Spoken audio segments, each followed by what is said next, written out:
सो आज के क्लास में जो है हम लोग प्रियम्बल पढ़ेंगे और प्रियम्बल के सारे जितने भी प्रोविजंस है उसको भी जानने की कोशिश करेंगे और ये भी जानने की कोशिश करेंगे कि जो प्रियम्बल को लेके जो इतना डिबेट है whether preamble is a part of Indian constitution और नॉट। और साथ ही साथ इस बात पे भी है कि जो प्रियम्बल है वो क्या है ना। प्रियम्बल को बहुत सारे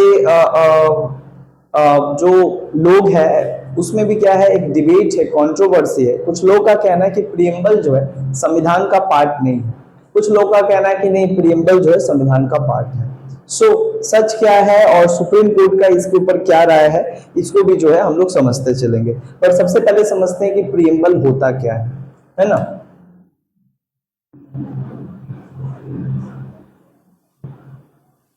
द प्रियम्बल देखोगे कई दफा क्या होता है कि कोई भी अगर हम बुक खरीदते हैं तो जो सबसे पहला पेज हम लोग निकालते हैं तो वहां पे एक आता है, कोई भी अगर तुम बुक खरीदो तो वहां पे सबसे पहला पेज में जो होता है वो क्या होता है, प्रियम्बल होता है ना। द प्रियम्बल ऑफ इंडिया है ना, गवर्नमेंट ऑफ इंडिया, और उसके ऊपर लिखा रहता है द प्रियम्बल ऑफ इंडिया। यानी ये जो प्रियम्बल होता है जो हर एक बुक का फर्स्ट पेज में होता है और हर एक बुक में जो है मैंडेटरी है कि आपका पहला पेज जो है वो प्रियम्बल होना चाहिए। लेकिन हम लोग कभी भी क्या करते हैं, उस बुक का जो पहला पेज है उसको देखकर क्या करते हैं, जस्ट पलट देते हैं क्योंकि हमारा उसका कोई काम नहीं होता है। लेकिन वहां पे देने का एक सबसे बड़ा बात है कि लोगों को समझ में आए कि प्रियम्बल होता क्या है और हमारे संविधान में जो प्रियम्बल दिया गया है वो क्या बताता है, उसमें कितने तरीके का बात बताया गया है। कुल मिलाकर बताया जाए तो जो प्रियम्बल होता है वो किसी भी देश के संविधान का जो बेसिक स्पिरिट होता है, जो बेसिक फिलॉसफी होता है, जिस आधार पे संविधान काम कर रहा है या जिस आधार पे संविधान बनाया गया होता है, यानी original objectives, original philosophy of the Indian constitution, जिसके ऊपर पूरा का पूरा संविधान टिका हुआ है या पूरा का पूरा संविधान जो है काम कर रहा है, तो उसका कुछ जो बेसिक क्या बोलेंगे, जो बेसिक स्पिरिट होता है, जो बेसिक पिलर होता है, जो बेसिक स्ट्रक्चर होता है वो उसको ही कहा जाता है प्रियम्बल। और प्रियम्बल में वही कुछ लिखा गया होता है जिसके ऊपर जो संविधान का सबसे मूल भाव है, जो संविधान का सबसे क्या बोलेंगे सबसे प्रेसियस पार्ट है, उसी को जो है प्रियम्बल में लिखा गया है। सो कुल मिला के बताया जाए तो जो प्रियम्बल है वो किसी भी देश का एक बहुत इंपॉर्टेंट डॉक्यूमेंट होता है जो ये बताता है कि जो हमारा देश का जो संविधान है, जो कुछ बनकर तैयार हुआ है वो किस भित्ति पे तैयार हुआ है, उसका बेस क्या, what is the base of the Indian constitution, what Indian constitutions actually offer and what Indian constitution gives its to the people, अपने लोगों को क्या देता है, ये सब कुछ जो है प्रियम्बल में बता होता है। एक सिंपल भाषा में कहा जाए तो प्रियम्बल बेसिकली क्या होता है, पूरे संविधान का निचोड़ होता है, पूरे संविधान का समरी होता है, पूरे संविधान का क्या होता है, प्रीफेस होता है, प्रीटेक्स्ट होता है, प्रीफेस होता है, मतलब एक तरीके का समरी होता है ना। मतलब अगर किसी व्यक्ति को पूरे संविधान पढ़ने का अगर समय नहीं है, टाइम नहीं है, लेकिन वो भारत के संविधान को जानना चाहता है, समझना चाहता है कि संविधान किस आधार पे बना, संविधान में क्या क्या हम लोग को दिया गया है, किस तरीके का जो संविधान में क्या क्या बेसिक प्रिंसिपल है, किस आधार पे संविधान काम करता है ना, इसके पीछे का बैकग्राउंड क्या है, अगर किसी को जानना है तो जस्ट एक पेज पढ़ के जो है वो पूरे संविधान के बेसिक कॉन्सेप्ट को समझ सकता है, उसको हम लोग कहते हैं प्रियम्बल। हालांकि दुनिया में सबसे पहले प्रियम्बल बनाने का जो शुरुआत किया जो देश, उस देश को कहा जाता है अमेरिका। अमेरिका पहला देश है दुनिया का जो सबसे पहले क्या करता है, फर्स्ट कंट्री है जो प्रियम्बल बनाया, और उसके बाद से ये सिलसिला बहुत सारे देशों ने भी क्या किया, शुरू किया।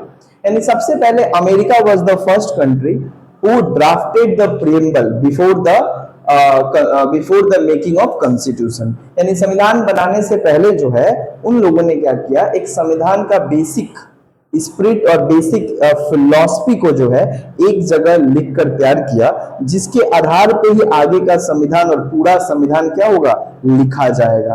तो पहला देश कौन है प्रियम्बल बनाने वाला, अमेरिका। उसके बाद भारत भी बनाया। अब बात आता है कि ये जो प्रियम्बल है, वो जो प्रियम्बल है इसको जो है बहुत सारे लोगों ने अलग अलग तरीके से इसको डिस्क्राइब किया है।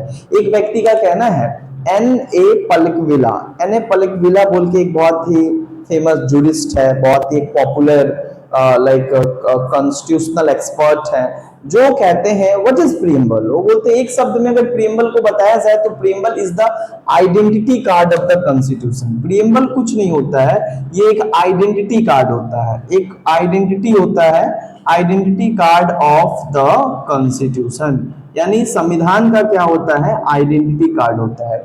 जिस तरीके से हर एक स्कूल अपने स्टूडेंट्स को क्या करता है, एक कार्ड इशू करवाता है, जिससे ये पता चलता है कि हाँ ये इतना क्लास में है, ये इस स्कूल में पढ़ता है ना, इसका सब्जेक्ट क्या है, कुछ बेसिक इंफॉर्मेशन उस आइडेंटिटी कार्ड में होता है।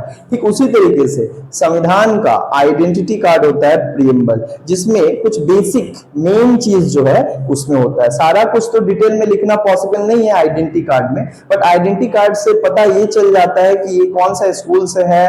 उसी से प्रीएम्बल पढ़ने से ये पता चल जाता है कि जो संविधान है वो किस आधार पे बनाया गया है, संविधान का मूलभूत अवधारणा क्या है, ऑब्जेक्टिव्स क्या था इसको बनाने का। तो बेसिक डिटेल जो है प्रीएम्बल में हमको मिल जाता है। इसलिए preamble is called the identity card of the constitution, जो कि कहा गया था एक बहुत ही फेमस जूरिस्ट है N.A. पलकविला। पलकविला बोल के एक एमिनेंट जूरिस्ट है जिन्होंने ये बात कहा था। उसके अलावा देखा जाए तो लोग अलग अलग तरीके से डिफाइन करते, कोई कहता है कि preamble is the preface of the Indian constitution, यानी एक तरीके का प्रीफेस होता है, पहला एक झलक होता है संविधान का, जो ये पहला झलक में देखकर जो है संविधान को समझा जा सकता है, कुछ अंदाजा लगाया जा सकता है। प्रीएम्बल को पढ़कर जो है आप संविधान के कोर वैल्यू को समझ सकते हो। मतलब यहाँ पे बताया जाता है preamble is it's all about the core value and core philosophy of the original constitution, यानी जो संविधान है उसका कोर वैल्यू होता है प्रीएम्बल, जिसमें मेंशन होता है। सो वहीं पे जो है ये प्रीएम्बल के बारे में बताया गया। हमारे देश में जो है प्रीएम्बल, सबसे पहले प्रीएम्बल का बात किया जाए तो पंडित नेहरू के द्वारा, यानी पंडित जवाहरलाल नेहरू के द्वारा क्या होता है, 13 दिसंबर 1947 में 13 दिसंबर 1946 में क्या करते हैं, ये उस समय प्रीएम्बल का नाम प्रीएम्बल नहीं था, बल्कि उस समय नाम था ऑब्जेक्टिव रिजोल्यूशन। ये ऑब्जेक्टिव रिजोल्यूशन जो एक तरीके का ऑब्जेक्टिव रिजोल्यूशन जो बिल है वो पंडित नेहरू के द्वारा सबसे पहले 13 दिसंबर 1946 को क्या होता है, ये कॉन्स्टिट्यूंट असेंबली में रखा गया, जिसके ऊपर बातचीत किया जाने था कि रोड मैप क्या होगा। ये जो हम भारत का संविधान लिख रहे हैं तो किस आधार पर लिखेंगे, कैसा भारत का संविधान बनाना है, इसका बेसिक ऑब्जेक्टिव्स क्या होगा, है ना, किस तरीके का संविधान देखना चाहते हैं। तो इसके लिए एक ब्लूप्रिंट तैयार करने का ये ऑब्जेक्टिव रिजोल्यूशन भेजा गया। बाद में यही ऑब्जेक्टिव रिजोल्यूशन को, बाद में इसका नाम पड़ गया द प्रीएम्बल, है ना, यही ऑब्जेक्टिव रिजोल्यूशन। तो माना जाता है प्रीएम्बल सबसे पहले जो है पंडित नेहरू के द्वारा ही क्या किया गया, पेश किया गया। समझ में आया कि नहीं। सो पंडित नेहरू 13 दिसंबर 1946 में क्या करते हैं, उस समय ऑब्जेक्टिव रिजोल्यूशन नाम का जो है एक बिल कॉन्स्टिट्यूंट असेंबली में रखते हैं, जो आगे चल के उसका नाम क्या हो जाता है, द प्रीएम्बल, है ना। अब बात किया जाता है कि जब हमारा प्रीएम्बल बनकर तैयार हुआ था, संविधान बनने से पहले तो प्रीएम्बल बनकर तैयार हो गया था, तो हमारा जो प्रीएम्बल अगर देखा जाए तो 26 नवंबर 1949 को हम जब संविधान को एडॉप्ट किए थे, उसके साथ ही हम प्रीएम्बल को भी जो है एडॉप्ट कर लिए थे। So constituent assembly adopted preamble on 26 November 1949। अगर तुम प्रीएम्बल का थोड़ा ढांचा देखो हमारा, ये एक तरीके का देखोगे, एक पेज होगा, सबसे पहले यहाँ पे लिखा हो रहता है द प्रीएम्बल, और शुरू होता है सबसे पहले we the people of India. सबसे पहले शुरू होता है we the people of India, ये बोल के जो है पहला लाइनिंग शुरू होता है, we the people of India having solemnly constitute India into a sovereign। यहाँ पे 5 जो सबसे इंपॉर्टेंट वर्ड जो मेंशन है, यही है कोर, यही है basic principle of Indian constitution, यही हमारा कोर है। सोवरेन, उसके बाद वहां पे है सोशलिस्ट, उसके बाद वहां पे है सेकुलर, उसके बाद वहां पे है सेकुलर, उसके बाद यहाँ पे है डेमोक्रेटिक, फिर वहां पे है रिपब्लिक। ये 5 वर्ड जो है कॉन्स्टिट्यूशन में मिल जाएंगे। These are the core subject, जिसमें पहले ही बोला गया we the people of India. यहाँ पे कोई बात नहीं किया गया कि किसी एक स्टेट का बात नहीं किया गया, यहाँ पे एक क्लास का बात नहीं किया गया, एक रिलीजियन का बात नहीं किया गया, किसी भी तरीके का कोई कम्युनिटी, पर्टिकुलर कम्युनिटी का बात नहीं किया गया। डायरेक्ट बात किया गया we the people of India, यानी हम भारत के लोग। यहाँ पे सबका आइडेंटिटी इंडियन दिया गया। कोई ऐसा नहीं है कि आपका कास्ट जो कुछ भी हो, लेकिन अगर आप भारत में रहते हो तो आप सबसे पहले भारतीय हो। और भारतीय होने के नाते we the people of India, हम भारत के लोग भारत को एक सोवरेन देश, एक सोशलिस्ट देश, एक सेकुलर देश, एक डेमोक्रेटिक देश और एक रिपब्लिक देश टू सिक्योर इट्स सिटीजन। हम भारत के नागरिक, भारत को और भारत के लोग, हम लोग क्या करेंगे, भारत को एक ऐसा भारत जो है बनाने का काम करेंगे। तो ये जो कोर कॉन्सेप्ट है यही तो एक हमारा है। हालांकि इसमें जो सोशलिस्ट है, सेकुलर है, और एक और वर्ड देखोगे उसके बाद यहाँ पे स्टार्ट होता है, देखोगे जस्टिस। और यहाँ पे जस्टिस किस बात का दिया गया, पॉलिटिकल जस्टिस का बात किया गया है, सोशल जस्टिस का बात किया गया है, और इकोनॉमिक जस्टिस का बात किया गया है। उसके बाद देखोगे, अगर थोड़ा अच्छे से देखो अगर प्रियम्बल को, तो उसके बाद यहाँ पे लिबर्टी का बात किया गया है, liberty of thought, liberty of expression, liberty of belief, liberty of faith, liberty of worship. मतलब ये तमाम चीज भारत का संविधान अपने नागरिकों को ये सुनिश्चित करता है। यानी भारत का संविधान जो है इन तमाम चीजों के ऊपर ही क्या है, बेस्ड है। और यही इसका क्या है, कोर, बेसिक पिलर और बेसिक फिलॉसफी एंड स्पिरिट है। पूरा का पूरा भारत का संविधान इसी बेसिक फिलॉसफी और स्पिरिट पे जो है तैयार किया गया है। यानी वर्शिप का बात किया गया। फिर उसके बाद क्या बात किया गया, इक्वालिटी, इक्वालिटी ऑफ स्टेटस यहाँ पे बात किया गया, एंड अपॉर्चुनिटीज, है ना, equalities of status and opportunities. उसके बाद देखा जाए तो इक्वालिटी बात किया, लिबर्टी बात किया, जस्टिस बात किया गया। उसके बाद बात किया गया फ्रेटर्निटी, है ना, फ्रेटर्निटी का बात किया गया, जहां पे बात किया गया assuring the dignity, assuring the dignity, unity and integrity. एक और वर्ड है यहाँ पे जो बहुत इंपॉर्टेंट है, इंटीग्रिटी। ये वर्ड जो हम अंडरलाइन किए, इंटीग्रिटी, है ना। और उसके बाद लिखा गया our selfs, our constituent assembly do hereby adopt, enact and our self to this constitutions. यानी उसके बाद ये वाला लाइन लिखा गया है 26 नवंबर 1949 को जो है हम लोग अडॉप्ट किए। तो ये पूरा का पूरा हम लोग का क्या हुआ, प्रियम्बल हुआ। और इसमें सबसे मजा का बात क्या है कि जब ये प्रियम्बल बनकर तैयार हुआ तो ये जो आज हम लोग देख रहे हैं सोशलिस्ट, ये जो देख रहे हैं सेकुलर, और ये जो वर्ड देख रहे हैं तीन, इंटीग्रिटी, ये एक्चुअली बाद में ऐड किया गया, यानी संविधान बनने के बाद में ऐड किया गया, है ना। ये तीन वर्ड जो है, कौन कौन सा वर्ड यहाँ पे है, जैसे हम यहाँ पे बता दे रहे हैं, तीन वर्ड बाद में ऐड किया गया प्रियम्बल में। सबसे पहला वर्ड है सोशलिज्म, दूसरा वर्ड है सेकुलर, और तीसरा वर्ड है इंटीग्रिटी। ये तीनों जो वर्ड हम देख रहे हैं आज प्रियम्बल में, ये जब प्रियम्बल बनाया गया था तो उस टाइम पे नहीं था, जब प्रियम्बल लागू हुआ था तो उस टाइम पे नहीं था। बाद में इसको क्या किया गया, ऐड किया गया बाय द अमेंडमेंट, यानी अमेंडमेंट लाकर, संशोधन लाकर जो है इस प्रियम्बल में तीन नए वर्ड को जो है जोड़ा गया। तब जाकर आज हमारा पूरा एकदम प्रियम्बल जो है दिखाई देता है। लेकिन एक ही बार अमेंडमेंट हुआ है, और इस अमेंडमेंट को कहते हैं 42 amendment act, 42 constitutional amendment act 1976, 42 amendment act 1976। जिस टाइम पे इंदिरा गांधी का सरकार चल रहा था, और उनके ही टाइम पे जो है वो क्या करती है, अमेंडमेंट लाती है, और ये तीन न्यू वर्ड्स को, सोशलिज्म मतलब समाजवाद, सेकुलरिज्म मतलब धर्मनिरपेक्ष, इंटीग्रिटी मतलब अखंडता, ये तीन न्यू वर्ड्स को जो है प्रियम्बल में जगह देती हैं। और उसके बाद से, यानी 1976 के बाद से आज तक प्रियम्बल में कोई छेड़छाड़ और कोई बदलाव नहीं हुआ। एक ही बार प्रियम्बल में अमेंडमेंट के जरिए जो है उसमें तीन न्यू वर्ड जोड़ा गया, उसके अलावा कभी भी जो है इसमें चेंजेस नहीं किया गया है। अब बात यहां पे आता है कि ये जो तीन वर्ड यहां पे जोड़ा गया, है ना, जिसको हम लोग यहाँ पे देख रहे हैं प्रीएम्बल। अब हम लोग बात करते हैं कि जो प्रीएम्बल है इसके बारे में और अच्छे से समझते हैं कि जो इसका जो सारा ये 5 वर्ड हम लोग देख रहे हैं, इतना सारा चीज देख रहे हैं, ये इसको कहा जाता है, एक भाषा में कहा जाता है दिस इज कॉल्ड प्रीएम्बल। और इसमें जितने भी जो वर्ड्स है, whatever the key words which is mention in the preamble, these are the basic structure, these are the spirit, these are the philosophy, these are the soul of Indian Constitution।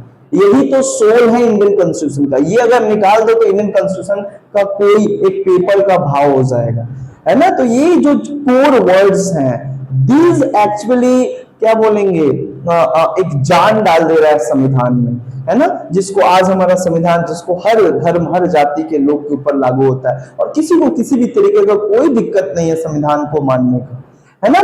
तो आज हमारे देश में अगर सबसे कोई सर्वोच्च कानून है तो वो कानून है और वो सबके लिए है, तो दैट इज द कॉन्स्टिट्यूशन। और कॉन्स्टिट्यूशन लिखा गया किस आधार पे, यही प्रीएम्बल के आधार पे, यानी यही प्रीएम्बल कोर वैल्यू है, इसके आधार पे हमारा संविधान बाद में तैयार किया गया। इसी को इसके क्या कहा जाता है, this is the blueprint of the Indian constitution. इसी को देखकर और ध्यान में रखकर जो है भारत का संविधान आगे लिखा गया। अब बात करते हैं कि ये 5 वर्ड्स के बारे में बात करते हैं। सबसे पहले तो बात होता है we the people of India, यानी साफ साफ बता रहे हैं कि इस देश में सबसे सर्वोच्च अगर कोई है तो that is the people of India. People of India itself is the superior than all the things in the country, है ना। भारत जैसे देश में भारत का लोग ही, भारत का जनता ही उसके लिए सब कुछ है ना। जहां पे बताया जा रहा है कि संविधान भी जो बनाया गया वो किससे लेकर बनाया गया, we the people of India, हम भारत के लोग इस भारत के संविधान को बनाए हैं। यानी what is the source of the authority, source of authority क्या है हमारे देश में, दैट इज पीपल। जनता ही हमारे देश का सबसे सुप्रीम ऑथोरिटी है जो संविधान लिखा, है ना। सो हम लोग बात करते हैं ये 5 वर्ड्स का। ये 5 वर्ड्स बहुत इंपॉर्टेंट है, these are the key words of the preamble, है ना। अब ये 5 वर्ड्स क्या क्या है, सबसे पहले हम लोग बात करते हैं सोवरेन। ये जो सबसे पहला वर्ड है सोवरेन। अब ये सोवरेन का मतलब क्या होता है, देखो सोवरेन का मतलब ऑलरेडी हम लोग अभी पढ़ के आ रहे थे ना, सोवर्निटी सोवर्निटी इतना हम लोग पढ़े थे, जॉन ऑस्टिन, बोधिन, इसमें हम लोग पढ़ के आ रहे हैं। तो सोवर्निटी का मतलब क्या होता है, सबसे पहला जो वर्ड हमारे प्रीएम्बल में दिखता है वो है sovereign. And what is the meaning of sovereign, sovereign means that India is completely free from the internal pressure and internal dominion as well as the foreign and external dominion। यानी भारत जो है वो आंतरिक रूप से भी जो है वो पूरे तरीके से हर एक दबाव से क्या है, स्वतंत्र है, और बाहरी तरीके से भी, यानी बाहरी शक्तियों से भी भारत पूरे तरीके से आजाद है। यानी भारत एक आजाद देश है, अंदर से भी आजाद है, इंटरनली भी आजाद है, एक्सटर्नली भी आजाद है, और अपने देश की नीति को और अपने देश को चलाने के लिए पूरे तरीके से स्वतंत्र है। That is called sovereignty. India is completely free from all the internal and external affair और intervention. There was no domination over India in internal way और external way. India is completely free. Now India is completely free to take any action at the international level and at the national level। Bharat अपने देश में कोई decision लेने के लिए स्वतंत्र है और बाहरी स्तर पे भी अपने डिसीजन को लेने के लिए स्वतंत्र है। कोई उसको डोमिनेट नहीं कर सकता, कोई उसको कंट्रोल नहीं कर सकता, because sovereignty is absolute, because sovereignty is original, because sovereignty is the soul of a state. So sovereignty का एक सिंपल सा मतलब होता है कि भारत एक क्या है, संप्रभुशाली देश है, स्वतंत्र देश है ना, किसी के सामने झुकने वाला नहीं है, पूरे तरीके से फ्री है अपने हर एक्शन के लिए। समझ में आया कि नहीं? हाँ। सो ये एक चीज जो है हम लोग यहाँ पे देख रहे हैं। आगे सोवरेन के बाद दूसरा जो वर्ड हम लोग देखते हैं जो कि बाद में ऐड किया गया 42 अमेंडमेंट एक्ट के द्वारा, दैट इज कॉल्ड सोशलिस्ट। अब ये सोशलिस्ट वर्ड क्या है, कई दफा क्या होता है एग्जाम में सीक्वेंस में आ जाता है, सोवरेन सोशलिस्ट गैप दे देगा, बोलेगा इसमें क्या है। है ना। हालांकि पांचों तुमको याद है, लेकिन ऊपर नीचे भी अगर हो जाएगा तो गलत हो जाएगा। वो एक सीक्वेंस में मानता है, sovereign, socialist, secular, democratic, Republic, है ना, ये एक सीक्वेंस है। तो जहां पे हम सीक्वेंस नहीं बता रहे, सोशलिस्ट। अब बात आ रहा है कि सोशलिस्ट जिसको बाद में क्या किया गया, बाद में अमेंडमेंट के द्वारा क्या किया गया, ऐड किया गया हमारे प्रियम्बल में। तो व्हाट इज द सोशलिस्ट, है ना। सोशलिस्ट का मतलब क्या है, सोशलिस्ट को हिंदी में कहते हैं समाजवाद।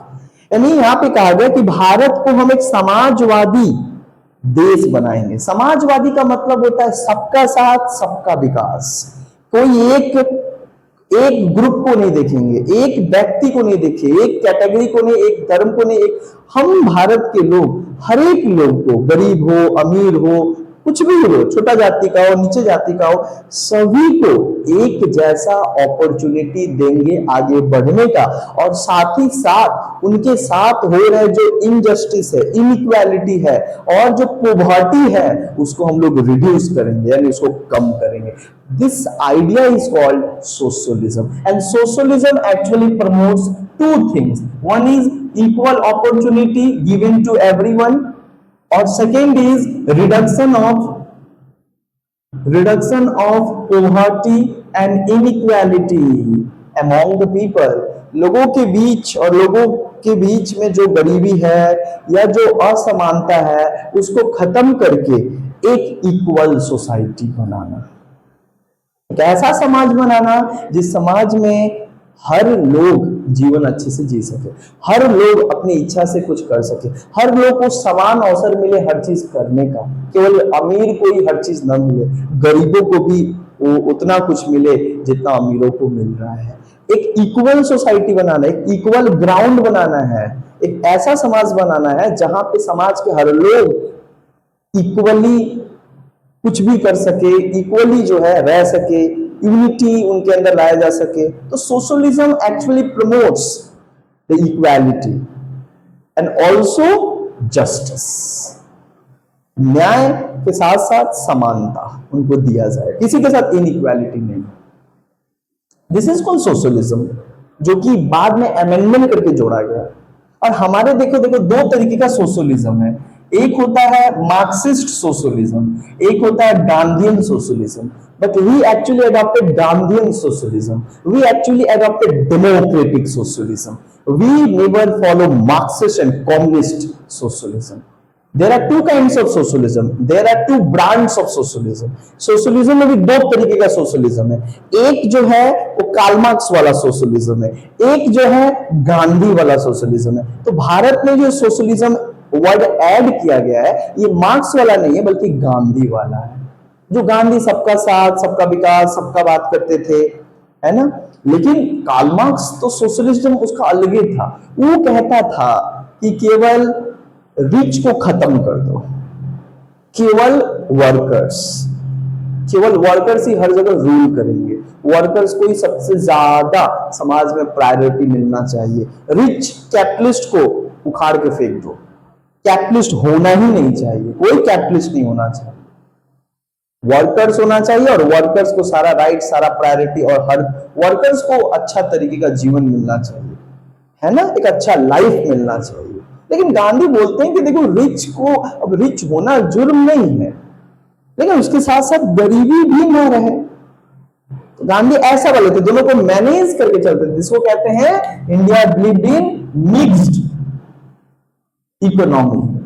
भारत किसने विश्वास किया? Mixed economy. And mixed economy का मतलब जहां पे हम कैपिटलिस्ट को भी लेकर चलेंगे और साथ ही साथ सोशलिस्ट को भी लेकर चलेंगे, है ना। मतलब हम एक तरफ क्या करेंगे, जो अमीर है वो बढ़ो आगे, कोई दिक्कत नहीं है, लेकिन जो गरीब पीछे रुक गए उनको हम आगे बढ़ाएंगे। इससे दोनों आगे बढ़ेंगे तो समाज आगे बढ़ेगा। लेकिन कार्ल मार्क्स बोलता है एकरा मार दो, खाली एकरा बढ़ाओ। समझ में आया कि नहीं? मार्क्स थोड़ा बहुत एग्रेसिव था, मार्क्स देखना नहीं चाहता था कैपिटलिस्ट, है ना। Marks was against the capitalism. ना भाई, मार्क्स अमीर नहीं था, फिलोसफर था बहुत बड़ा। चलो अच्छा, सोशलिज्म समझ में आया कि नहीं? समाजवाद। तो हम जो समाजवाद मानते हैं वो गांधी वाला समाजवाद मानते हैं, है ना। आगे तीसरा वर्ड अगर हम लोग देखते हैं तो है सेकुलर। अच्छा, ये भी सेकुलर वर्ड जो है बाद में आया, हालांकि सुप्रीम कोर्ट का कहना था कोई जरूरत नहीं था प्रियम्बल में सेकुलरिज्म वर्ड जोड़ने का, क्योंकि सेकुलरिज्म वर्ड हमारे प्रियम्बल में जब प्रियम्बल बना था तो उसमें सेकुलरिज्म नहीं था। बट इसका ये मतलब नहीं कि हमारा देश सेकुलर नहीं था, हमारा देश उस टाइम पे भी सेकुलर था जब प्रियम्बल में सेकुलरिज्म नहीं लिखा हुआ था। बोला लिख देने से थोड़ी होता है, हमारा तो स्पिरिट ही सेकुलरिज्म का है, क्योंकि हमारा संविधान का आर्टिकल 25 से लेके आर्टिकल 28 बात करता है राइट टू रिलीजियस फ्रीडम। क्या बात करता है?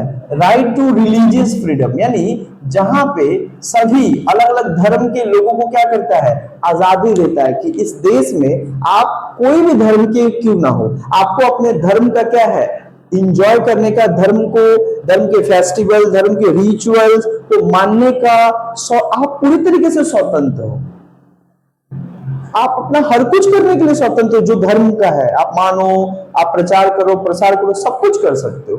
तो article 25 to 28 in Indian constitution gives the freedom to every religious community to enjoy your festival according to your will. That means it directly indicates that India is a sovereign, India is a secular country. Don't need to put the word secularism. हालांकि इसमें नहीं था, लेकिन बहुत ज्यादा इसके ऊपर तर्क वितर्क होता था। भारत हिंदू देश है, बोला भैया 25 से 28 सुप्रीम कोर्ट लाख बार समझा दिया, सरकार बोला समझाओ मत, भारत का लोग इतना समझने वाला होता तो हो जाता। सरकार बोला 42 अमेंडमेंट एक्ट लाया, और एक्ट लाकर क्या किया, बोला सेकुलर वर्ड नहीं ना है, इसलिए ना तुम लोग झमेला कर रहे हो, तुम लोगों को लग रहा है कि भारत दूसरा एगो हिंदू देश है, तो बोल दिया लो सेकुलर डाल दिया, खुश। अब सेकुलर का मतलब क्या होता है? सेकुलर का मतलब होता है धर्मनिरपेक्ष। अब भारत में जो सेकुलरिज्म वर्ड को बाद में अमेंडमेंट करके जो डाला गया, इससे डायरेक्ट साफ हो गया कि India is a secular country. हालांकि उस टाइम पे था, लेकिन पढ़ना जो एक्चुअली पढ़ते हैं, जो समझते हैं, जो थोड़े इनलाइटेंड हैं, जो इंटेलिजेंट सेक्शन के लोग हैं, वे लोग तो भारतीय संविधान पढ़े तो जानते हैं कि सेकुलर ही है। बट बाकी लोग को नहीं समझ में आता कि सेकुलर कैसे है, तो इसीलिए एक वर्ड डाल दिया गया सेकुलरिज्म। अब समझ जाओ कि भारत एक धर्मनिरपेक्ष राज्य है, धर्मनिरपेक्ष देश है। अब सेकुलरिज्म का मतलब क्या होता है? सेकुलरिज्म का मतलब होता है, दो मीनिंग होता है। सेकुलरिज्म का सीधा मतलब होता है कि जब सेकुलरिज्म जोड़ दिया गया तो ये साफ साफ कहता है कि भारत का अपना कोई धर्म नहीं है। India does not have their own religion, India didn't have any religion. India का अपना कोई धर्म नहीं है। इंडिया मतलब इंडिया का स्टेट का अपना कोई रिलीजन नहीं, there was no state religion, but India believes and respect to all religion. Bharat का अपना कोई धर्म नहीं होगा, लेकिन भारत में जितने अलग अलग धर्म के लोग हैं, सभी धर्मों को एक जैसा रिस्पेक्ट, एक जैसा आदर और एक नजर से देखेगा भारत। क्योंकि अगर भारत का एक धर्म बना दिया जाए तो फिर लोग क्या बोलेंगे कि तुम उसको ज्यादा देखते हो, हमको कम देखते हो। तो भारत बोला हमारा कोई धर्म नहीं है, हम बैरागी है, सन्यासी है, हमारा सब है। हम हिंदुओं को मानते हैं, मुसलमानों को भी मानते हैं, सिख को भी मानते हैं, क्रिश्चियन को भी मानते हैं और पर्शियन को भी मानते हैं। आओ जितना दुनिया में धर्म है वो आ जाओ, कोई मानते हैं, सबको मानते हैं। अब बोलता कितना मान लो, सबको एक जैसा मानता है। हमारे को अपना धर्म है कि हम किसी को पक्ष लेंगे, तो वो भारत के ऊपर क्या होता है, आरोप लगाया जाता है। But India is a secular country. अच्छा, एक तो इसका मतलब होता है सेकुलरिज्म का कि भारत का अपना नो स्टेट रिलीजन, भारत का अपना कोई धर्म नहीं है, देश का अपना कोई धर्म नहीं है, क्योंकि प्रीएम्बल में साफ साफ बोले इंडिया सेकुलर कंट्री। सेकुलर मतलब अपना कोई नहीं है, no particular religion of state. दूसरा इसका मतलब क्या होता है, India as a state never interfere in the religious matters of the people. यानी जो धर्म का मामला है, भारत उसमें कभी भी क्या करेगा, इंटरफेयर नहीं करेगा। बट इसका ये मतलब नहीं है कि तुम अपना धर्म का प्रचार प्रसार करने के चक्कर में दूसरे धर्म को क्या करो, ठेस पहुंचा दो और वहां पे भारत सरकार चुपचाप से देखते रहेगा ना। वहां पे बात आ जाएगा कि पब्लिक मोरालिटी का, वहां पे बात आ जाएगा सिक्योरिटी का, दूसरे धर्म के लोग का सुरक्षा करना तो भारत का काम है, तो भारत वहां पे पुलिस भेज देता है। और पुलिस का काम क्या होता है, आप रैली करो कोई दिक्कत नहीं, पुलिस आपके साथ साथ जाता है आपका ही हिफाजत करने के लिए, आपका भी हिफाजत करने के लिए, और साथ ही साथ कानून व्यवस्था शांति बना रहे, कोई किसी का नुकसान ना हो इसके। इसीलिए ये जो इतना रामनवमी का जुलूस निकलता है ना, तो रामनवमी का जुलूस निकालना तो धर्म का क्या है, आजादी, हर एक व्यक्ति का आजादी है कि ठीक है आप जुलूस निकालो, कोई दिक्कत नहीं, पाबंदी तो नहीं है, लेकिन आप जो जुलूस निकालते हो वहां पे जाके और दूसरे कम्युनिटी के साथ झगड़ा ना हो, इसके लिए क्या होता है, पुलिस प्रोटेक्शन दे दिया जाता है, ताकि पुलिस क्या करे, वहां पे देखरेख का काम करे। इसका ये मतलब नहीं कि स्टेट इंटरफेयर कर रहा है, स्टेट पॉजिटिव इंटरफेयर करता है, state does not interfere in a negative way. State आपके यात्रा को रोकने का काम नहीं करता है, बल्कि स्टेट आपकी यात्रा को और ज्यादा सिक्योर, और ज्यादा इंजॉयबल, और ज्यादा महफूज बनाने के लिए, ताकि इस यात्रा, ये जो पर्व है अच्छे से बीत जाए, किसी भी तरीके का कोई दंगा उंगा ना हो, लोग को ठेस ना पहुंचे, उनकी धार्मिक आस्था को ठेस ना पहुंचे, दूसरे कम्युनिटी के साथ झगड़ा उगड़ा ना हो, इसके लिए स्टेट क्या करता है, पुलिस को वहां पे लगा देता है। This is called positive interference.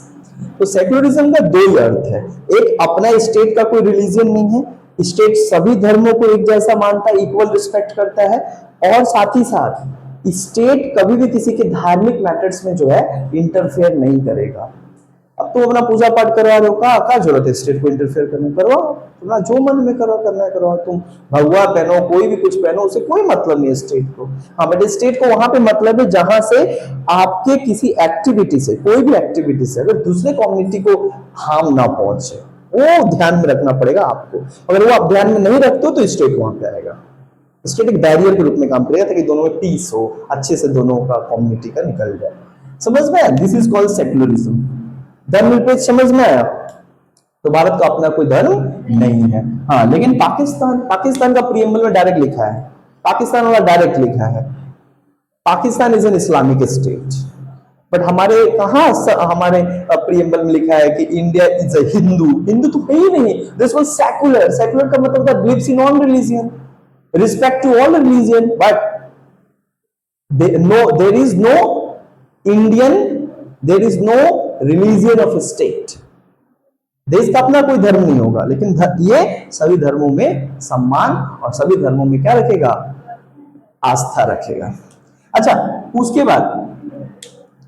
बाद एक और वर्ड है हमारे प्रीएम्बल में, डेमोक्रेटिक। इसका सिंपल मतलब डेमोक्रेटिक। अब ये डेमोक्रेटिक क्या होता है, डेमोक्रेटिक का मतलब क्या होता है, देखो ना, यहाँ पे डेमो का मतलब होता है पीपल, और क्रेटिक का मतलब होता है रूल, यानी people rule.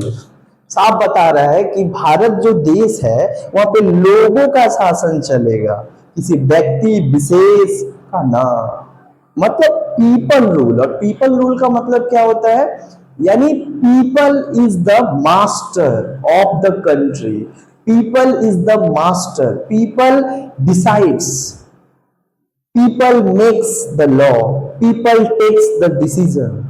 That means people is supreme in a democracy. So जनता जनार्दन ही क्या होता है, सबसे ताकतवर होता है भारत में, और ताकतवर रहेगा, उनके पास ही रियल पावर होगा। That is called democracy. जो बात कहा गया था रूसो के द्वारा कि लोगों के पास पावर ज्यादा है, तो डेमोक्रेसी हम लोग अपनाए हैं। यानी साफ साफ बता रहे कि भारत एक प्रजातांत्रिक देश है, एक लोकतांत्रिक देश है। और जो लोकतंत्र का कल पर्व है ना, ये जो कल लोकतंत्र का पर्व है, सारे लोग क्या करेंगे, डिसाइड करेंगे, बंगाल का भविष्य डिसाइड करेंगे। Now the people will decide the future of the Bengal, who will become the next government, it will be decided by the 9 crore people of West Bengal. So now this is what actually people decides. People decide करेंगे कि श्री रामपुर से जो है तन्मय घोष जीतेंगे, people decide करेंगे कि श्रीरामपुर से जो है भट्टाचार्य जीतेंगे, कि पीपल डिसाइड करेंगे कि श्रीरामपुर से नवनीता चक्रवर्ती जीतेगी। ये सब कुछ डिसाइड करेंगे लोग। अब कल ये डिसाइड होगा, लोग डिसाइड करेंगे। यानी क्या है, एक्चुअल में तो पीपल रूल है ना, एक्चुअल में जो शासन है वो तो पीपल है ना। अब जो यहाँ पे जो चीफ मिनिस्टर बनेगा, जो यहाँ पे चीफ मिनिस्टर बनेगा, वो तो लोगों ने उनको चीफ मिनिस्टर बनाया ना। अगर वोटे नहीं देते तो तुमको बहुमत नहीं मिलता, अब बहुमत नहीं मिलता तो तुम सरकार नहीं बनाते। तो ये किसका सरकार बनेगा? एक्चुअल में लोगों का सरकार बनेगा, किसी पार्टी पॉलिटिक्स का नहीं। लोग, जनता ने आपके ऊपर भरोसा जताया। समझ में आया? समझ में? अब अच्छा, डेमोक्रेसी भी दो तरीके का होता है। एक होता है डायरेक्ट डेमोक्रेसी। क्या होता है? Direct democracy. और एक होता है इनडायरेक्ट डेमोक्रेसी। बट हम लोग अपनाते हैं इनडायरेक्ट डेमोक्रेसी। अब देखो, डायरेक्ट समझा दे। डायरेक्ट डेमोक्रेसी क्या होता है? डायरेक्ट डेमोक्रेसी प्रत्यक्ष प्रजातंत्र। Direct democracy is a kind of democracy in which people are directly participate in the law making, in the decision making and all the affair of state। यानी जहां पे जनता ही कानून बनाता है बैठ के, खुद जनता ही डिसीजन लेता है और जनता ही देश चलाता है। जहां पे डायरेक्ट जनता पार्टिसिपेट करता है, मतलब जहां जनता ही डायरेक्ट एमएलए एमपी और ये होता है ना, जहां पे वो किसी अपने चुनकर किसी को नहीं भेजता है, डायरेक्ट खुद जाता है वहां पे। और इसका आज की दुनिया में सबसे बेस्ट एग्जांपल है Switzerland. Best example of Switzerland में डायरेक्ट डेमोक्रेसी मिलता है, जहां के लोग खुद क्या करते हैं? खुद कानून बनाते हैं। जहां के लोग खुद कानून बनाते हैं। और स्विट्जरलैंड में डायरेक्ट डेमोक्रेसी इसलिए है क्योंकि वो छोटा है, जनसंख्या कम है। इतना ना कम जनसंख्या के आराम से बैठ के सब लोग डिसाइड कर लेते कि क्या होगा क्या नहीं होगा। तो दैट इज डायरेक्ट डेमोक्रेसी। वहां पे वो लोग अपने पार्टी से किसी को चुन के नहीं भेजते हैं, वहां पे खुद ही अपना, हर व्यक्ति अपना एक एमपी एमएलए होता है। डायरेक्ट कानून बनाने में वो अपना बात रखता है, राय साझा करता है। समझ में आया? लेकिन हमारे देश में क्या है? Indirect democracy. अब इनडायरेक्ट को हम लोग कहते हैं रिप्रेजेंटेटिव। इनडायरेक्ट डेमोक्रेसी को रिप्रेजेंटेटिव डेमोक्रेसी, इसको कहते हैं प्रतिनिधात्मक प्रजातंत्र। इसका मतलब क्या होता है? इनडायरेक्ट डेमोक्रेसी में क्या होता है? जहां पे लोग सीधा कानून नहीं बनाते हैं, जहां पे लोग सीधा डिसीजन नहीं लेते हैं, जहां पे लोग ही खुद नहीं बैठते हैं पार्लियामेंट में, यानी बल्कि लोग क्या करते हैं? अपने पाड़ा में से और अपने जगह में से किसी को वोट देकर जिताकर अपने रिप्रेजेंटेटिव को, उसको भेज देते हैं पार्लियामेंट, और वो उनके लिए जाकर बात करता है, उनके लिए जाके कानून बनाता है, उनके लिए जाके डिसीजन लेता है। यानी खुद तो न गए लेकिन अपने इंसान को भेज दिए। That is what indirect. Indirectly तुम्हारा ही तो चुना हुआ वो व्यक्ति है। अब यहां पे आप किसको जिताओगे? रिसला श्रीरामपुर का एमएलए कौन होगा? ये तो श्रीरामपुर के लोग डिसाइड कर रहे हैं ना। श्रीरामपुर के लोग डिसाइड कर रहे हैं कि यहाँ का नेक्स्ट एमएलए कौन होगा, यहाँ का नेक्स्ट गवर्नमेंट कौन होगा, वोट देके। यानी तो खुद ही ना वोट दे रहे हैं, और जिसको आप वोट दिए वही जीता, तो वही तो आपके लिए काम कर रहा है। तो आप कल ना इंसान हुआ, आप ही ना चुन के उसको भेजे हो, क्योंकि आप खुद नहीं जा सकते हो तो आप उसको ही चुन के भेज दिए। तो आखिर में तो आपके ही चुनाव के जरिए गया, आप ही चुनकर भेजो। That is called indirect. और वो आपका क्या बन गया? रिप्रेजेंटेटिव। वो आपको रिप्रेजेंट कर रहा है लेजिस्लेटिव असेंबली। और एमएलए को चुनते हो तो आपको स्टेट में रिप्रेजेंट करता है, और एमपी को चुन देते हो तो डायरेक्ट पार्लियामेंट में आपको रिप्रेजेंट करता है। जैसे कल्याण बनर्जी, लोगों ने चुना है तो पार्लियामेंट में जाकर वो बंगाल का और खासतौर पर श्रीरामपुर का बात करते, रिश्ता के लोगों का बात करते। तो हम लोग अपनाते हैं इनडायरेक्ट और रिप्रेजेंटेटिव डेमोक्रेसी। हम लोग के पास डायरेक्ट डेमोक्रेसी नहीं है, बट हम लोग के पास क्या है? Representative democracy. यहाँ पे लोग अपने नेता को चुनते हैं और नेता को भेजते हैं विधानसभा। तो जिसको विधानसभा में भेजते हैं उसको हो गया एमएलए, जहां वो स्टेट गवर्नमेंट को बनाता है। और अगर एमएलए को चुन दिए तो डायरेक्ट भारत सरकार, गवर्नमेंट ऑफ इंडिया, वो डायरेक्ट पार्लियामेंट में बैठता है। तो एक होता है एमपी, एक होता है एमएलए। एमपी जाता है दिल्ली और एमएलए जाता है वेस्ट बंगाल या लेजिस्लेटिव असेंबली। समझ में आया? हाँ। सो ये एक हमारा डेमोक्रेसी है, डेमोक्रेटिक। तो डेमोक्रेसी में किसका बात चलता है? लोगों का शासन। लोग ही तो डिसाइड कर रहे हैं। भले हम डायरेक्ट नहीं जा रहे हैं, कानून खुद नहीं बना रहे, लेकिन हमारा ही तो व्यक्ति बना रहा है ना। हम ही जिसको चुन के भेजे वही बना रहे हैं ना। तो आगे डेमोक्रेसी के बाद क्या है? Republic. What is the meaning of Republic? क्या होता है मतलब रिपब्लिक का? रिपब्लिक को हिंदी में कहते हैं गणतंत्र। अब रिपब्लिक भी दो तरीके का होता है, एक होता है मोनार्की, एक होता है republic. Polity are two types, one is republic and second is monarchy.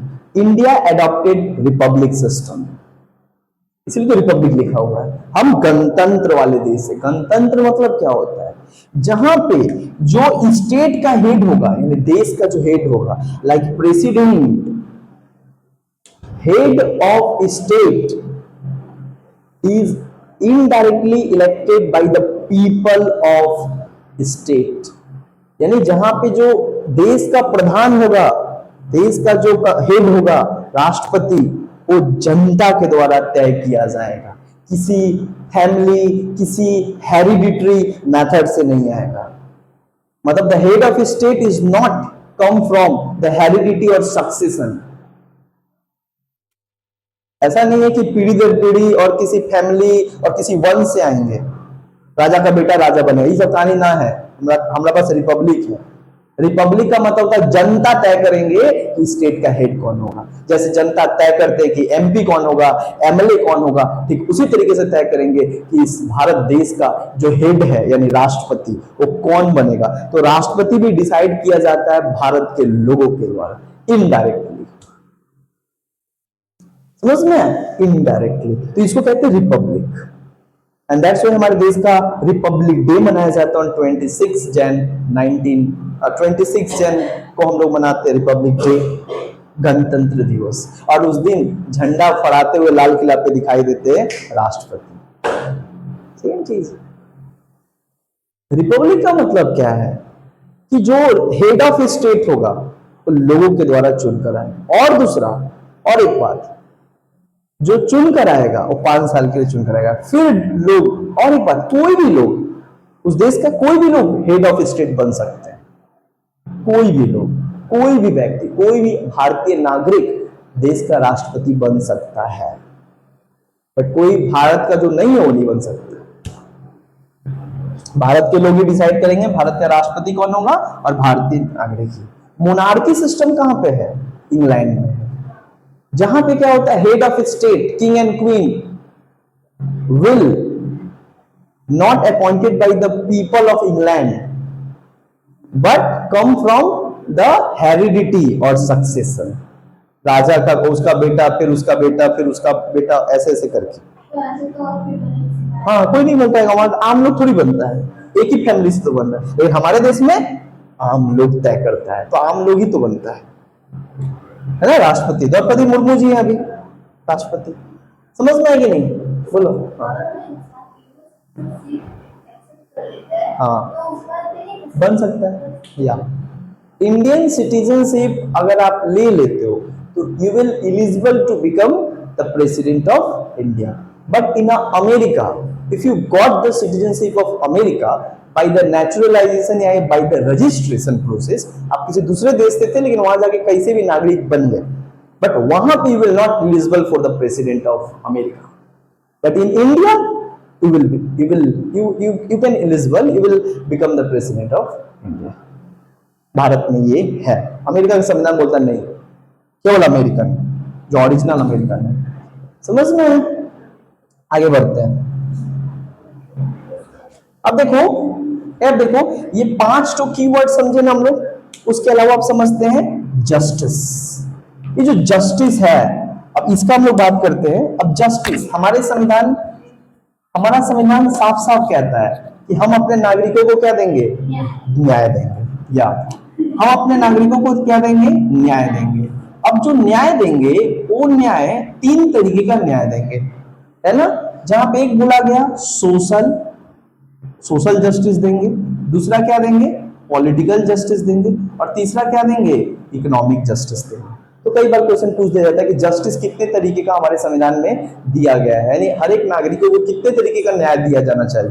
3 तरीके का। हमारा प्रीएम्बल साफ साफ बोलता है कि our constitution ensure political justice, social justice and economic justice. The idea of justice is actually come from, ये तीनों जस्टिस का कॉन्सेप्ट आ रहा है 1917 में रशियन रेवोल्यूशन से। कहां से आ रहा है? रशियन रेवोल्यूशन से। यानी जो न्याय का जो प्रावधान हमारे जो प्रियम्बल और संविधान में आज दिख रहा है, ये एक्चुअली रसिया से लिया गया है। रशियन रेवोल्यूशन जब चल रहा था तो वहां के लोगों ने भी न्याय पाने के लिए लड़ाई किया, इसी से इंस्पायर होकर हमारे संविधान निर्माता भी जो है जस्टिस यहाँ पे बोल दिया कि भाई किसी भी देश में लोगों का न्याय होना बहुत जरूरी है ना, न्याय व्यवस्था होना बहुत जरूरी है कि भाई लोगों को एटलीस्ट न्याय मिले। अब देखो तीन तरीके का न्याय। सोशल जस्टिस का मतलब क्या होता है? डायरेक्ट बोलता है, देखो डायरेक्ट बोलता है कोई भी व्यक्ति किसी भी जाति से हो, किसी भी सोशल बैकग्राउंड से हो, कोई भी उसका स्टेटस हो, उस आधार पर उसके साथ अन्याय नहीं होना चाहिए। No discrimination and no deprivation on the basis of the grounds of the social status. यानी कोई व्यक्ति किस जाति से आ रहा है, किस कम्युनिटी से आ रहा है, तो इसलिए उस कम्युनिटी से आ रहा है तो उसको हम अन्याय करेंगे, उसके साथ उसको हम न्याय नहीं देंगे, ये नहीं चलेगा। आपको हर एक व्यक्ति के साथ न्याय करना पड़ेगा, आपको ग्राउंड उसका देखने की जरूरत नहीं है। You don't need to look the background of that person, where he belongs, in which caste he born, in a lower caste, in a upper caste. आपका काम है न्याय देना, आप न्याय दोगे। आप ये नहीं देखोगे कि व्यक्ति लोअर कास्ट है, दलित है, क्षुद्र है कि ब्राह्मण है, ये सब देखने की जरूरत नहीं। सोशल यानी सभी कम्युनिटी के लोगों को न्याय एक जैसा दिया जाएगा। Every community should be treated and given equal justice, that is what social justice, जहां पे नो कास्ट डिस्क्रिमिनेशन। दूसरा पॉलिटिकल जस्टिस। पॉलिटिकल का मतलब होता है कोई भी व्यक्ति जो नॉन पॉलिटिकल बैकग्राउंड से है, जो पार्टी पॉलिटिक्स नहीं करता है, जो किसी नेता का घर से बिलोंग नहीं करता है, आम लोग हैं, you should not deprive that person to give in vote, to contest election, to form party। यानी पॉलिटिकल राइट से आप उसको वंचित नहीं कर सकते। You cannot deprive any person from his and her political freedom and political rights। Suppose that हम political background से नहीं आते, हम कोई पार्टी नहीं करते, मेरे घर में कोई गॉडफादर नहीं है कि जो पार्टी वगैरह कर रहे हैं, तो हम तो पार्टी कर सकते हैं, हम वोट दे सकते हैं, हमको कोई डिप्राइव नहीं कर सकता है, हम पार्टी बना सकते हैं, हम कंटेस्ट कर सकते हैं, हम लड़ भी सकते हैं। एमपी एमएलए का चुनाव लड़ने का मेरा भी क्वालिफिकेशन नहीं है, क्योंकि 25 साल चाहिए, लेकिन हम काउंसिलर का तो इलेक्शन लड़ सकते हैं at the age of 21 and now I am eligible to contest the election of councillor. I can, हमको कोई रोक नहीं सकता है। दैट इज कॉल्ड, हम बैकग्राउंड से नहीं है, कोई मेरा कोई पॉलिटिकल बैकग्राउंड नहीं है, घर में नेता नहीं है कोई, लेकिन हम बन सकते हैं। दैट इज द फ्रीडम ना, दैट इज पॉलिटिकल फ्रीडम, कि हर व्यक्ति देश में क्या कर सकता है, राजनीतिक अधिकार को और राजनीतिक स्वतंत्रता को सही तरीके से एंजॉय कर सकता है बिना कोई डिप्राइवेशन, है ना। यानी पॉलिटिकल जस्टिस। कोई व्यक्ति अगर अपना इच्छा से चाहता है कि वो पार्टी करना चाहता है तो आप उसको रोकोगे नहीं। कोई व्यक्ति अगर चाहता है कि इलेक्शन में खड़ा होना तो आप उसको रोकोगे नहीं। बट क्या ऐसा नहीं होता है? होता है। अब खड़ा होकर दिखा दो। आप नाम हल्ला किए ना, आज के टाइम पे ऐसा सिचुएशन है कि अगर नाम पे हम हल्ला किए कि हम जो है हम खड़ा होंगे 7 नंबर वार्ड से या 5 नंबर वार्ड से, तो आपके खिलाफ साजिश होने लगेंगे, आपके खिलाफ साजिश होने लगेंगे ना, ये कैसे खड़ा हो सकता है, हमारा वोट कट जाएगा। फिर कहीं अगर खासतौर पे आप अगर लोकप्रिय हो, वहां पे थोड़ा पकड़ है आपके लोगों का, वहां पे किसी भी कारण से हो सकता है पकड़, अगर वहां लोगों से पकड़ है तो सामने वाला जो बहुत दिन से राजनीति करता है आपको खड़ा ही नहीं होने देगा। आप खड़ा तो हो जाओगे, लेकिन फिर आपको बहुत सारा दिक्कत का सामना करना पड़ेगा, मिली भगत करने लगेगा। ये तो होता है। अच्छा, इकोनॉमिक जस्टिस क्या होता है? No one can deprive on the basis of the economic background. मतलब कोई व्यक्ति अगर क्या है कि बहुत पुअर है, बहुत गरीब है, तो गरीब फैमिली से आने के कारण आप उसके साथ क्या कर रहे हो, उसको कम पैसा दे रहे हो। ये गरीब है, क्या ही कर सकता है मेरा, है ना। बोला ऐसा नहीं चाहिए। मतलब आप किसी को गरीब समझकर उसके साथ अन्याय आप जो कर देते हो, ये नहीं चलेगा। उसके आधार पर उसको मिलना चाहिए इकोनॉमिक जस्टिस। है ना, इकोनॉमिक जस्टिस जो यहाँ पे बात किया, जिसके लिए हमारे डीपीएसपी में देख सकते हो article 39 A, article 39 equal payment for equal work for both man and women. गरीबी के आधार पर आप किसी के साथ नहीं कर सकते हो ना, जस्टिस समझना है। उसके बाद क्या है, लिबर्टी। अब देखो लिबर्टी क्या होता है, लिबर्टी का मतलब होता है फ्रीडम। अच्छा, liberty refers to the freedom of individual, यानी एक व्यक्तिगत आजादी। हर व्यक्ति के पास जो है कुछ व्यक्तिगत आजादी होगा, व्यक्तिगत मतलब पर्सनल लिबर्टी होगा। क्या क्या लिबर्टी का बात किया गया यहाँ पे, सबसे पहले बात किया गया थॉट। क्या क्या रहेगा, एक व्यक्ति जो है, एक व्यक्ति स्वतंत्र है अपने चीजों को सोचने के लिए। One person can freely think whatever he और she want to think, freedom of thought. दूसरा क्या है, फ्रीडम ऑफ एक्सप्रेशन, मतलब एक व्यक्ति कुछ भी सोच सकता है, सोचने के लिए फ्री है। दूसरा क्या है, एक्सप्रेशन, कुछ जताने के लिए भी फ्री है, अभिव्यक्त करने, कुछ बोलना चाहता है तो वो बोल भी सकता है, एक्सप्रेस भी कर सकता है, अपने बातों को कई तरीके से एक्सप्रेस कर सकता है, लिख कर एक्सप्रेस कर सकता है, बोल कर एक्सप्रेस कर सकता है, लाइक बॉडी लैंग्वेज से एक्सप्रेस कर सकता है, किसी भी तरीके से एक्सप्रेस कर सकता है। उसके बाद एक्सप्रेशन के बाद क्या आता है, बिलीफ। एक व्यक्ति को किसी चीज में, किसी चीज के ऊपर भरोसा, किसी चीज के ऊपर आस्था रखने का भी क्या है, स्वतंत्रता है। अगर वो किसी चीज को मानना चाहता है, पत्थर को पूछता है तो पूछे, क्या दिक्कत है, उसकी अपनी आजादी। दूसरा क्या है यहाँ पे, दूसरा यहाँ पे फेथ, किसी भगवान या किसी धर्म के ऊपर क्या कर सकता है, विश्वास कर सकता है, मान सकता है, ना भी मान सकता है। फेथ के बाद क्या है, वर्शिप। वर्शिप का मतलब तो पूजा पाठ भी कर सकता है, किसी धर्म का वो पूजा पाठ भी कर सकता है, गुणगान भी कर सकता है, सब कुछ कर सकता है। दैट इज द लिबर्टी ना। और ये चीज आप किसी भी व्यक्ति से क्या करोगे, छीनोगे नहीं, दैट इज लिबर्टी। और लास्ट इक्वालिटी, क्या बात है, यानी हमारा संविधान केवल लोगों को न्याय नहीं देता है, केवल लोगों को आजादी नहीं देता है, बल्कि हमारा संविधान बोलता है लोगों को समानता देता है।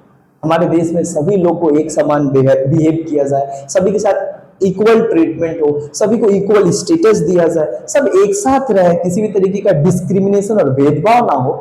इस चीजों के ऊपर जो है हमारा संविधान बेस्ड है। इक्वालिटी, देखो दो चीज का बात करता है इक्वालिटी में संविधान। पहला बोलता है equal status, all are equal in the eyes of law. कानून के नजर में और देश के नजर में सब बराबर है, चाहे वो कोई भी हो, किसी भी जाति से है, किसी धर्म से है, हम सबको इक्वल मानेंगे। और दूसरा बात क्या बोला गया है, इक्वल अपॉर्चुनिटीज भी दिया जाएगा सभी को, है ना, इक्वल अपॉर्चुनिटीज, स्टेटस में भी और अपॉर्चुनिटी, सभी को एक समान काम करने का अवसर दिया जाएगा। Equal opportunity will be given in the public employment, यानी सरकार जो कुछ भी करेगा सबको एक तरीके का अवसर देगा। जॉब जब निकलेगा तो सबके लिए निकलेगा वहां पे। इसलिए क्या है, हमारा आर्टिकल 16 डायरेक्ट कहता है equal opportunity in the public employment, सभी लोगों को जो है एक जैसा अवसर दिया जाएगा जॉब करने का। तो दैट इज इक्वल अपॉर्चुनिटी बात कर रहा है। तो एक तो सबको एक समान स्टेटस दिया जाएगा, एक जैसा देख रेख किया जाएगा, और दूसरा सबको एक जैसा ट्रीटमेंट भी और अपॉर्चुनिटी भी दिया जाएगा, एक जैसा अवसर भी दिया जाएगा। ऐसा नहीं कि एक व्यक्ति को थोड़ा ज्यादा प्रायोरिटी को कम, नो। इक्वालिटी का मतलब होता है नो स्पेशल प्रिविलेजेस, कोई स्पेशल प्रिविलेजेस और स्पेशल ट्रीटमेंट किसी को नहीं मिलेगा, इक्वल ट्रीटमेंट मिलेगा, स्पेशल ट्रीटमेंट नहीं मिलेगा, है ना। That is equality. And last is called fraternity. What is the meaning of fraternity? Fraternity का मतलब होता है सेंस ऑफ ब्रदरहुड। भारत का संविधान में लिखा गया फ्रेटर्निटी, और फ्रेटर्निटी का बात करता है sense of brotherhood. Sense of brotherhood का मतलब भाईचारे की भावना। आपस में हम लोग कोशिश करेंगे कि भाईचारा की भावना लाए, संयमी लाए, एक साथ रहे, यूनिटी लाए, इंटीग्रिटी लाए। और देखो यहाँ पे इंटीग्रिटी जो कि बाद में जोड़ा गया था 42 अमेंडमेंट एक्ट के द्वारा, 3 ठो, सोशलिस्ट, सेकुलर और इंटीग्रिटी। और इंटीग्रिटी का मतलब होता है अखंडता, try to unite the people of India, disregarding the different community and different religion. धर्म अपने जगह पे है बट भाईचारा अपनी जगह पे है। इस चीज को जो है बढ़ावा यहाँ पे देने की कोशिश करता है। फ्रेटर्निटी का मतलब होता है सेंस ऑफ ब्रदरहुड। और फ्रेटर्निटी में 2 बात बताया गया। इंटीग्रिटी में पहला बात बताया गया, आपको क्या करना पड़ेगा, respect to the dignity of women. आपको डिग्निटी ऑफ ह्यूमन, मर्यादा का आपको इज्जत करना पड़ेगा और उसके साथ ही साथ कोशिश करना पड़ेगा कि देश की एकता अखंडता हमेशा बना रहे। कभी ऐसा कोई काम ना करो जिससे कि देश की छवि, देश में तोड़ने का, देश में अलगाववादी भावना पैदा करने का कोशिश ना हो और कभी ऐसा ना हो। This is called fraternity. इस तरीके से देखो तो ये पूरा का पूरा प्रीएम्बल में जो है हम लोग को समझ में आएगा, पूरा का पूरा जितना की वर्ड्स था इसको हम लोग पढ़े। बाद में इसको कई सारे लोग अलग अलग तरीके से डिस्क्राइब करते हैं। कोई कहते हैं कि प्रीएम्बल क्या है, preamble is the horoscope of the our constitution. Preamble क्या है, एक हॉरोस्कोप है, हमारा एक भाग्य रेखा है। कोई कहता है कि प्रीएम्बल जो है is the key stone of the constitution. कोई कहता है कि preamble is the key note of the constitution. कोई कहता है कि प्रीएम्बल हमारा क्या है, प्रीएम्बल हमारा एक पर्पस है, प्रीएम्बल एक हमारा सपना है जो हमारे जो संविधान निर्माता थे वो देखे थे भारत को लेकर। वो एक सपना है, एक ड्रीम है। Preamble is the dream of the framers of constitution makers. तो प्रीएम्बल के ऊपर ये भी बात की जाता है कि क्या प्रीएम्बल भारत का संविधान का पार्ट है कि अलग है। पहले में बेरूवेरी यूनियन केस 1960 में एक सुप्रीम कोर्ट अपना वर्डिक्ट दिया था। बेरूवेरी यूनियन केस 1960 में सुप्रीम कोर्ट कहता है कि प्रीएम्बल जो है वो ऑब्जेक्टिव है जिस आधार पे संविधान लिखा गया, तो ये पार्ट नहीं बना सकते, मतलब इसका कॉन्स्टिट्यूशन का वो पार्ट नहीं है, अलग है। प्रीएम्बल इज एक्चुअली क्या है, सेपरेट फ्रॉम कॉन्स्टिट्यूशन। बट बाद में 1973 का केशवानंदा भारती केस में सुप्रीम कोर्ट अपना दिया गया जो वर्डिक्ट है उसको वापस ले लेता है और कहता है कि नहीं, preamble is the part of the constitution. और ये जब पार्ट बन गया बेरूवेरी केशवानंदा भारती केस में, और बाद में LIC ऑफ इंडिया जब केस हुआ 1995, तो वहां पे भी सुप्रीम कोर्ट दोहराया कि preamble is the part of Indian constitution. It is not only part, it is the integral part. Integral मतलब इसको अलग नहीं कर सकते हैं। और इस आधार पे ये समझ में आ गया कि भैया अगर पार्ट है तो प्रीएम्बल ही क्या है, बेसिक स्ट्रक्चर है। तो आप आर्टिकल 368 जो पार्लियामेंट को पावर देता है कि वो अमेंडमेंट ला सकता है, तो जो एक क्वेश्चन उठा था कि क्या आर्टिकल 368 के अमेंडमेंट पावर से पार्लियामेंट पूरे संविधान को चेंज कर सकता है? बोला आप सब कुछ चेंज कर सकते। You can change the constitution but you can not change the basic structure of constitution. And what is the basic structure? बोले the preamble is the basic structure. Whatever things written in preamble, these are the source of basic structure. So you can not change preamble also. You cannot change all the words which is mentioned in preamble, आप change नहीं कर सकते। इससे हम लोग को समझ में आया कि फाइनली बहुत हिस्टोरिकल डिसीजन देता है सुप्रीम कोर्ट, जहां पे कहता है प्रीएम्बल सब कुछ चेंज कर सकता है, लेकिन वो बेसिक स्ट्रक्चर जो कोर वैल्यू है जिसपे संविधान टिका हुआ है वो आप चेंज नहीं कर सकते, है ना। तो इस तरीके से जो है हम लोग को यहाँ पे प्रीएम्बल समझ में आया कि प्रीएम्बल है क्या, क्या इंपॉर्टेंस है। जब कभी सुप्रीम कोर्ट में कोई ऐसा केस आता है जो बेसिक स्ट्रक्चर वाला बात आता है, तब सुप्रीम कोर्ट फटाक देना प्रीएम्बल उठाता है और देखता है प्रीएम्बल में क्या है, उस आधार पर उस केस को डील करता है और उसके निष्कर्ष पे पहुंचता है कि आइदर ये इस वर्ड को, क्या इस वर्ड के सेंस के अगेंस्ट है ये कानून कि नहीं। अगर अगेंस्ट है तो फटाक देना अनकॉन्स्टिट्यूशनल घोषित कर देता है सुप्रीम कोर्ट। समझ में आया कि नहीं? सो सुप्रीम कोर्ट के लिए प्रीएम्बल क्या है, एक बहुत इंपॉर्टेंट डॉक्यूमेंट है जिस आधार पे इंटरप्रेट करता है और रिव्यू करता है कि कोई बिल कॉन्स्टिट्यूशनल है कि अनकॉन्स्टिट्यूशनल है। समझ में आया? तो इस तरीके से हम लोग का प्रीएम्बल कंप्लीट हुआ। नेक्स्ट क्लास जो है साइलेंट फीचर्स ऑफ कॉन्स्टिट्यूशन पढ़ेंगे।